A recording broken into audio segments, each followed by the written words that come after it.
Hi, how's it going? So today I will put in order, very difficult to do, all of my favorite DiCamillo books from my favorite to my least favorite. Now, all of them I love, and some of them are different categories because some of them are like more novels, some of them are chapter books, and some of them are easy readers. So the easy readers I didn't really rank because, of course, those don't have the same depth as an adult reading them. So I left those last on purpose because I'm not the intended audience at all, really, for any of these books. But I think these books are phenomenal for all different ages, and that's what I love about them. I really love sharing them with my daughter, and I enjoy reading them alone as an adult.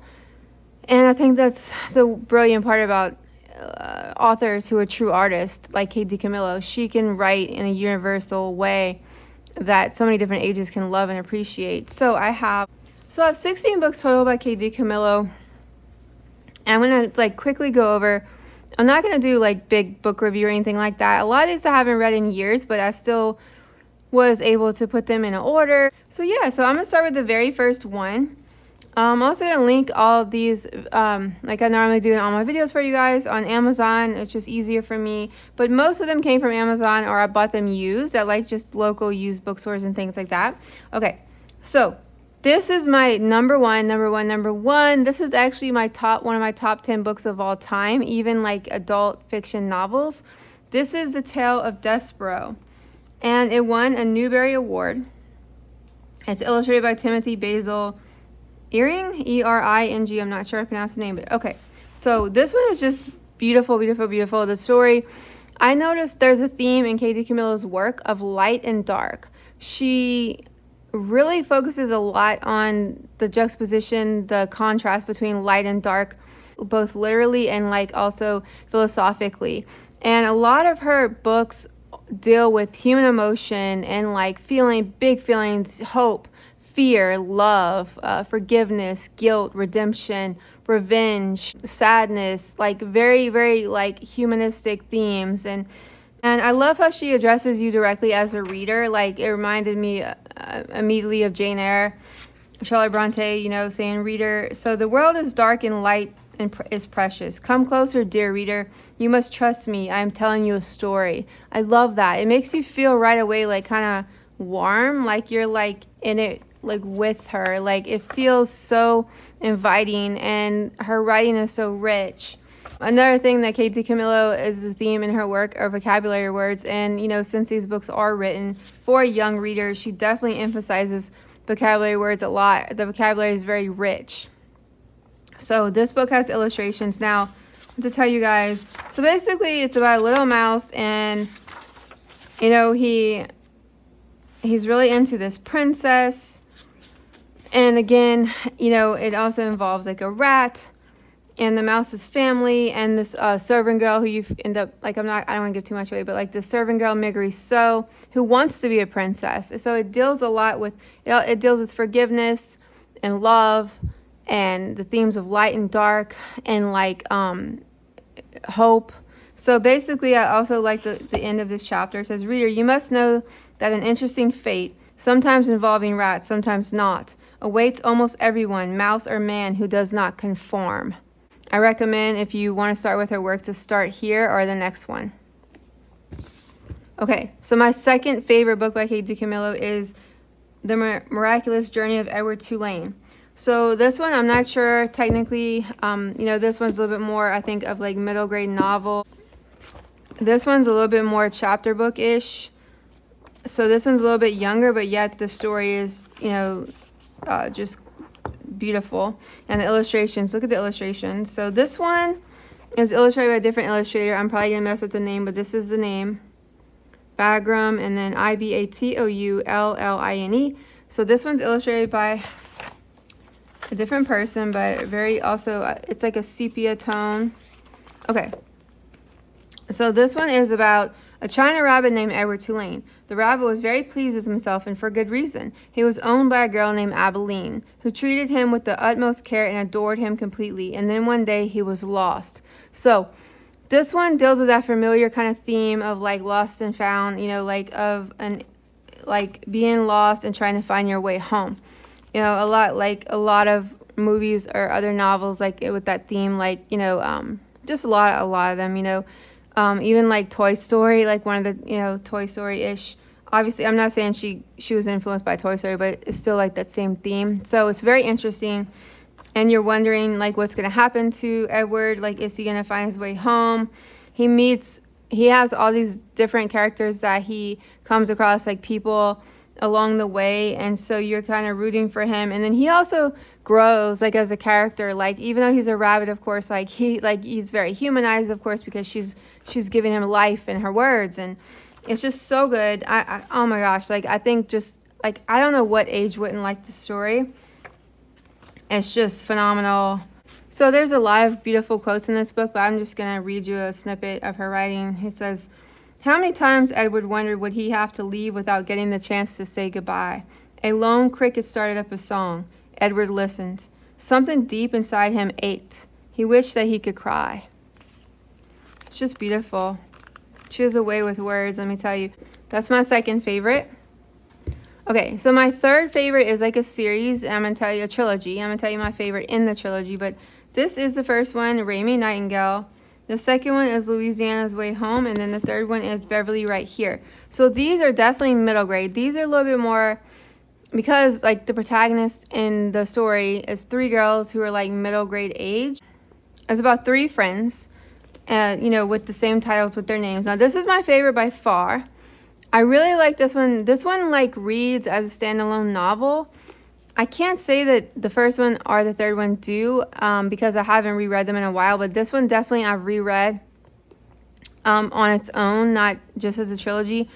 You can possibly do that with all three of them, but yeah. Okay, so let me get started. Okay, so this one, Raymie Nightingale, basically it's about three friends, and like a lot of her characters in her books, a lot of them gone through things, have like complicated family situation. There's also a theme with like a one parent in a lot of her books where like one parent's deceased or one parent takes off, is like abandonment, or one parent's not in the picture for some reason. And she even has some where like you have like an orphan, stuff like that. So I really like those themes. And so this one is basically Raymie Clark has a plan. 2 days ago, her father left home with a dental hygienist. If Raymie can win the Little Miss Central Florida Tar competition, then her father will see Raymie's picture in the paper and maybe come home. To win, not only does Raymie have to do good deeds and learn how to twirl a baton, she also has to contend with Louisiana Elefante, who has a show business background, and Beverly, who's determined to sabotage the contest. So it deals with loneliness and loss. So these are a little bit more like serious. They're not that the first two aren't, but these are like less quirky than some of her other work. They're like a little bit more serious, like totally like, realistic fiction, like, a lot of her books are. The second one is about one of the other little girls, like Louisiana. And so this one just really stuck with me. I just really like this one, and it's just beautiful. I'm going to write it all down so that what happened to me will be known, so that if someone were to stand at their window at night and look up at the stars and think, my goodness, whatever happened to Louisiana Elefante? Where did she go? They will have an answer. They will know. This is what happened. I will begin at the beginning. She's just a phenomenal storyteller, and they hook me. They just hook me right from the beginning. Like, even I could probably read her my least favorite topics in the whole universe that say like changing oil in a car. I'm just not interested in mechanics. I could probably read a book like from her based on like mechanics and be interested. Okay, so so I'm not gonna like talk about them individually because they are a series, but I just want you guys to know that they're kind of like coming of age, like I said, and about these three friends who have these different things going on in their lives and stuff like that. And so these are as a series, but like I said, so this one's technically my third favorite, but I'm just including them as a group, as 3, 4, and 5. Okay, so my next one is The Magician's Elephant. Now, also a lot of her books have movies. Yeah, so this one's The Magician's Elephant. Now, this one I would say is a middle grade, and so this one's also by a different illustrator. It has, it doesn't have that many. Yeah, it does have illustrations. Yoko Tanaka, Tanaka, Tanaka. I'm just gonna stop. Okay, The Magician's Elephant. So this is an orphan, Peter Augustus, has one question for the fortune teller. If his sister is still alive, how can he find her? The answer is unexpected. Follow the elephant. Unbelievable? Perhaps, but true. Okay, so this one also deals with like an orphan and like missing his family and wanting to find his sister. And it also deals with the same theme of an elephant who is kind of paralleling his story. And I found that very interesting about this book, that the elephant is going through like all these emotions. Like, you don't really know, obviously, because the elephant can't talk. But like they have very similar stories. It's very deep. At the end of the century before last, in the market square of the city of Baltis, there stood a boy with a hat on his head and a coin in his hand. The boy's name was Peter Augustus Duchesne, and the coin that he held did not belong to him, but was instead the property of his guardian, an old soldier named Vilna Lutz, who had sent the boy to the market for fish and bread. So he discovers his fortune teller, and on the fortune teller's tent it says, "The most profound and difficult questions that could possibly be posed by the human mind or the heart will be answered within the price of one floret." Floret, okay. So he goes to this fortune teller, and then, like I said, he wants to find like out about his sister and his place in the world. And it's kind of parallel with the story of this elephant. I don't want to give too much away, but it's a beautiful story. Okay, so the next one is The Saddest One by a Million. This one has a movie, The Tiger Rising, but I definitely could not watch the movie. I don't want to say what is sad about it, but it definitely was like very sad to me. I read it. I definitely wasn't expecting what I read, and I'm not, like, I don't want to share it, but if you're like worried about it, if you haven't read it, like read online and stuff if you want to read about spoilers. But it's like walking through the misty Florida woods one morning, young Rob Horton discovers a large and very real tiger in a cage. On the same extraordinary day, he meets Sistine Bailey and begins to understand that some things, like memories and heartache and tigers, can't be locked up forever. This one is very deep. I think like also similar, the tiger and the elephant are very similar. And also you could say like a lot of her animal stories, like she's just, wow, like the animals represent so much, and the feelings that animals have represent so much. It deals with like a complicated family situation where his mother is not in the picture, and this boy, I would say this is like I don't know if you, like it's middle grade, but it's a very short, I would say it's middle grade. It's a very, very short middle grade. So, but yeah, I really loved it. Continuing. Now, I believe that this is her first book. This is because of Winn-Dixie. It's a Newbery Honor book. She won a lot of awards. This one, let's see, is written in 2000. Now, there's a movie based on this. I do really enjoy the movie. I did watch the movie, but okay. So this one's just a very like kind of sweet. This is kind of like a very kind of sweet book. Very, very, very typical realistic fiction that I think more young readers will like this one, but I still think you could possibly connect with it as an adult. But this one again is based on like a family relationship between a little girl, and her name is India Opal Balloon Buloni. I'm not sure how to pronounce it. My name is India Opal Baloney. I know it's not baloney like the like the lunch meat, but like baloney. Okay, sorry. And last summer, my daddy, the preacher, sent me to the store for a box of macaroni and cheese, some white rice, and 2 tomatoes, and I came back with a dog. This is what happened. I walked in the produce section of Winn-Dixie grocery store to pick out my 2 tomatoes, and I almost bumped right into the store manager. He was standing there all red-faced, screaming and waving his arms around. "Who let a dog in here?" he kept shouting. "Who let a dirty dog in here?" So that's how she found Winn-Dixie, in literally Winn-Dixie. That's why she named the dog Winn-Dixie. And so basically it's about the relationship of this little girl and the dog and like her dad, because she also has like a complicated family situation. They also just moved to a new place, and like it's kind of like she meets different people like around the area and stuff like that, like neighbors and stuff like that. So it's like kind of like a family book about like her life, you know, day-to-day life and stuff like that. I really like it. It's I would say it's kind of a sweet, simple story. Yeah. Okay. So the next one is The Beatrice Prophecy, illustrated by Sophie Blackall. Okay, so this one is one of her newer ones that she wrote in 2020, well, published in 2021. Okay, so this one's very interesting. It's a total different tone than I would say all of her other work, like because of the way it's like kind of, yeah. Okay, let me just, this is one I definitely probably should read the synopsis for. There is one creature that the monks of the Chronicles of Sorrowing fear above all others, and Zwellica the goat. The monks fear her sharp teeth and her hard head and her willy ways. And so imagine Brother Edict's terror when he goes to feed in Zwellica one morning and finds a child in the pen with the demon goat. The child does not know where she came from.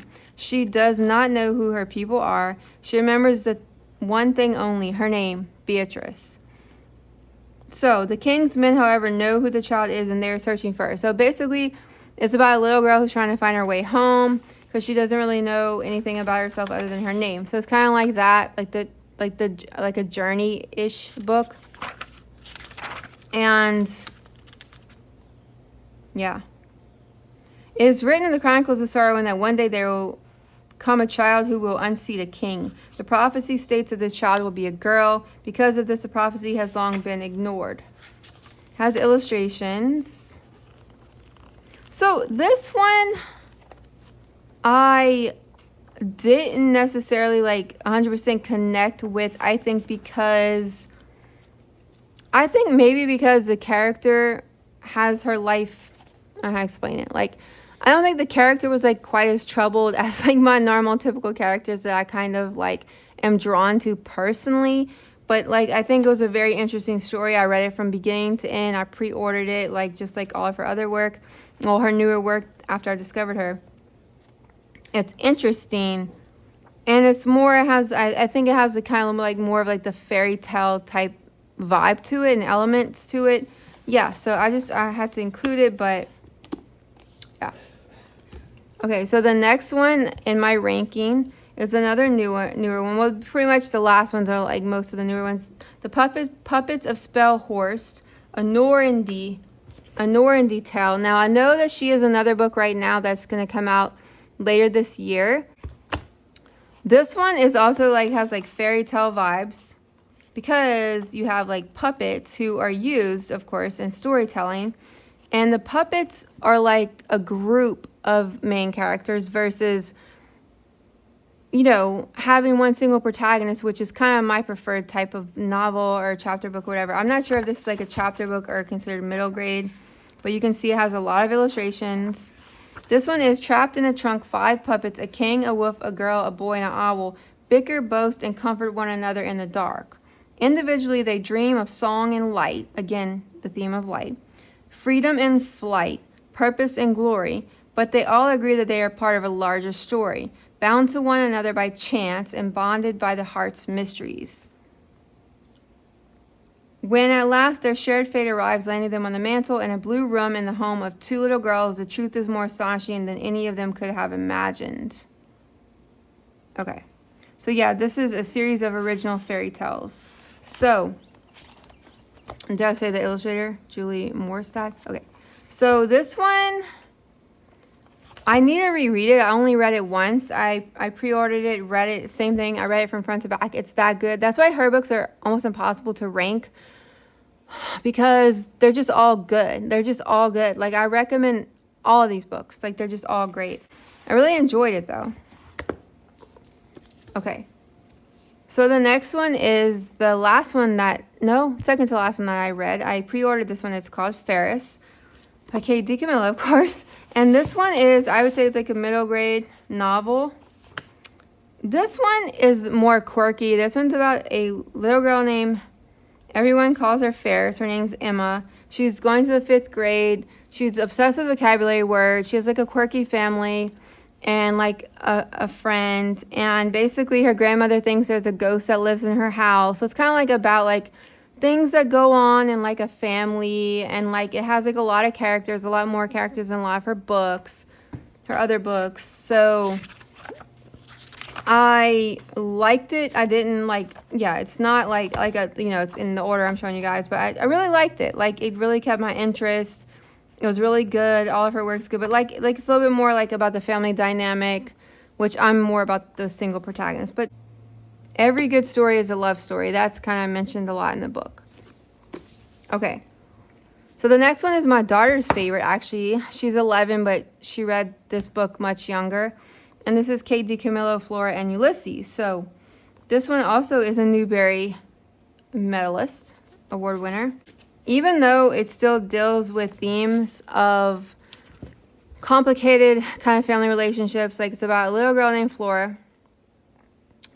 Let me read the back first. A natural-born cynic with a penchant for comic books and skill for avoiding her mother's idiotic hijinks, looks out of the window one day to see her neighbor vacuuming up a squirrel.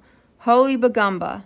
And that is just the beginning. Laugh out loud, funny, tender, someone says. Okay, so yeah, this one's like, it has like the comic book graphic novel type style. Illustrations will some of the pages, but not all of them.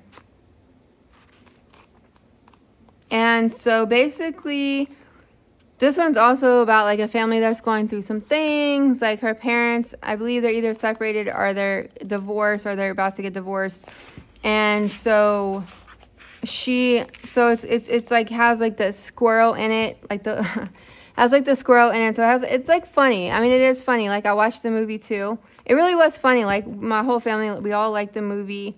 It was fun. Like I think a lot of kids like see I'm not the intended age for pretty much any of her books, but this one for sure is very much more young spirited, and so but it still deals with like complicated themes, like family dynamics, but it's not like real, like how do I explain? Like it's not real traumatic, nothing really traumatic happens or anything like that. And so I really liked it. It has really interesting characters.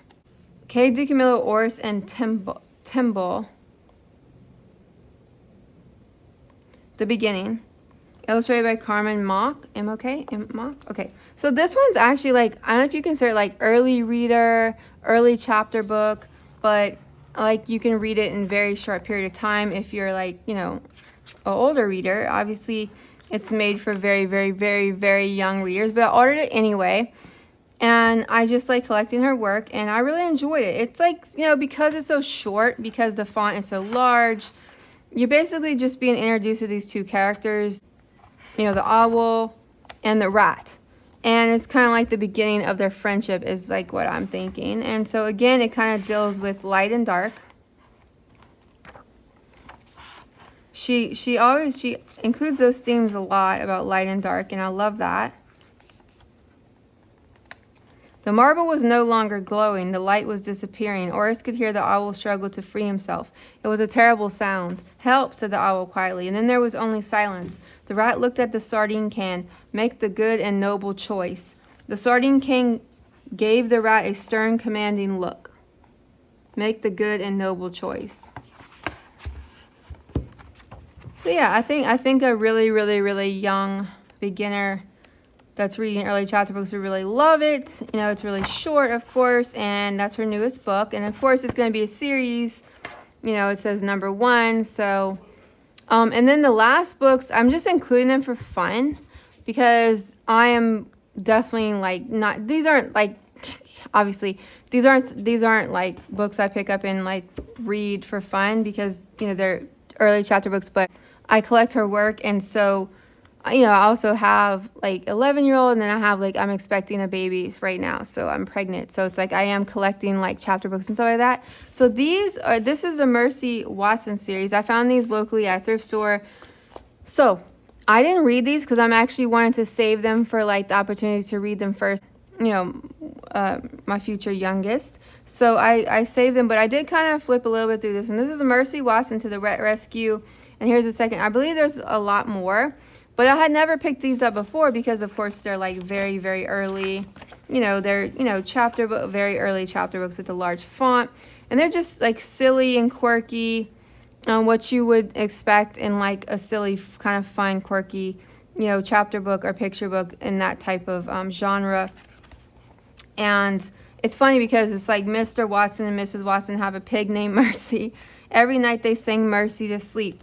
Bright, bright is the morning sun, sang Mr. and Mrs. Watson, but brighter still is our darling one. So they baby the pig. I think I even though this is a very early chapter book, I thought that was like very interesting, like that they treat the pig like their child, And it's kind of like you can see like what's the pig gonna get into. So I love that.